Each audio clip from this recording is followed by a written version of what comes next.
So just as a heads up, so what I've done is I've sold my second column speaker because I felt I didn't really need two subs, two tops. What I did need, however, I've got the 50M, which is doing plenty of dispersion with 120 degrees. I've got my 12-inch sub, which is doing enough bass for the size of venue and people that I'm doing.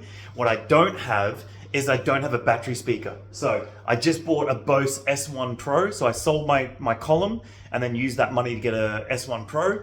And then I'll just do a stereo at the venue. I'll have that either up or I'll just have it on a table as a backup. But at least that way I've still got two speakers for the wedding that I'm doing. I've got plenty of bass and volume coming from here for 50 people or 60 people. And then if power cuts off or this speaker dies, I'm gonna grab my S1 Pro and that's gonna be my backup.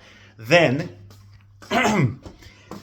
for my Mixstream Pro, which I have here in the case, I've organized an AC adapter and a USB power bank. So I had a USB power bank, but it's not powerful enough to power that for 4 hours. So I'm gonna get a bigger one. I think it's a 65 watt, 30,000 milliamp hours power bank. So it's a little bit more expensive, bigger, but it's gonna charge a Mixstream Pro for 4 hours, which means I don't need a Pro Go or a Prime Go, like a battery operated DJ deck.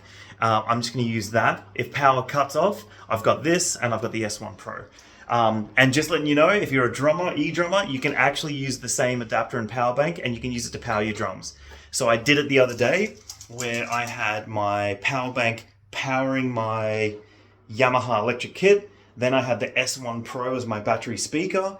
I had my vocal, my drums going to channel 1 and 2, and I had my phone doing backing tracks on the Bluetooth channel on the S1 Pro.